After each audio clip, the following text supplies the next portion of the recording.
with not only from a coaching standpoint, teaching, but it's just for the for each individual.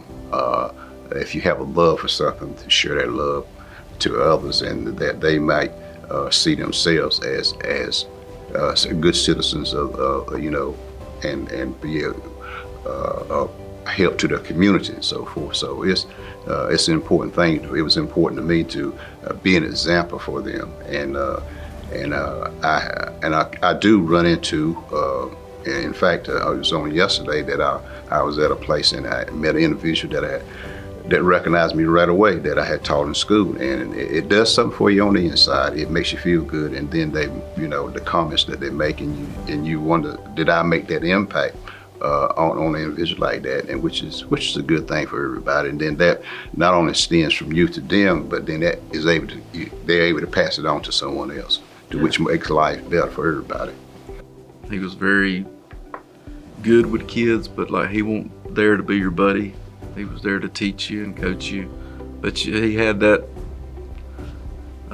wry sense of humor and personality that he's, you still knew he cared, And in my time as a coach and being successful, I think if you can't make the kids know that you care and build relationships, and that don't mean being their friend. It don't mean being mean or being their friend, but that's just, you knew he cared. So, it just wasn't a job for him. I don't think it was his passion. It's what he chose to do. That's obviously why he did it for so long.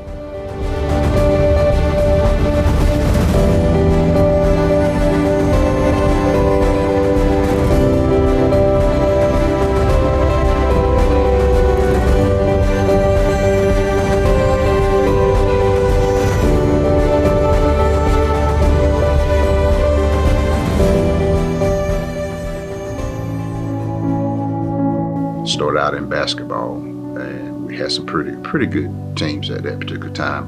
Of course, being new at it, I had to learn along with the teams that I was coaching. So we stayed there for many years, and then the new school came open, and of course I went there for I guess about the first 3 or 4 years, and I stayed there as a coach of basketball, and at the same time, even when I was at the middle school in Benson, I also went into coaching football with Mr. Kyle Stevenson, and we stayed there, like we said, for many years there before we moved out to the middle school, and there we coached until I retired from coaching football, and he continued on. I stayed in basketball for a number of years until I decided to retire from that.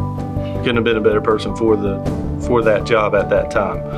With his experience, with his knowledge, with his his knowledge of the community and the kids that he's helped raise and helped teach to bring up, he was the perfect man for the job.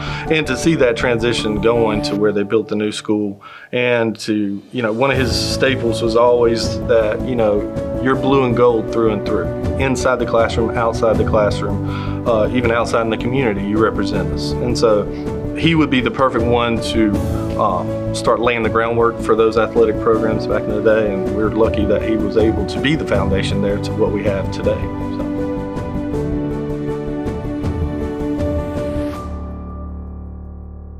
So we instilled that mindset that he instilled in us as children back then.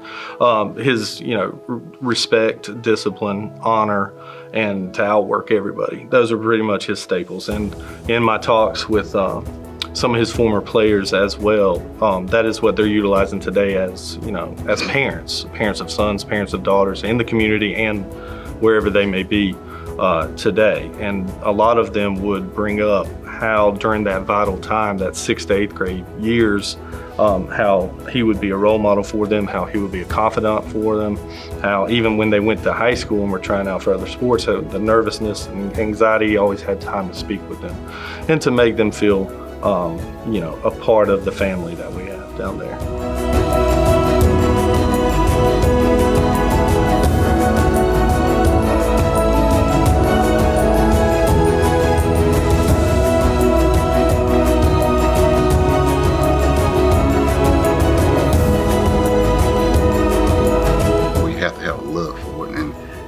let that love die out for it, and you have to discipline yourself for it, and there'll be tough days for sure. So you have to stay the course, and you have to boost yourself up a lot of times. You might not get a pat on your back every day, but just if you have it, like I said, in your heart and a desire to do it, then you can achieve it. And the reward don't come immediately; it's going to come at the end sometime. So.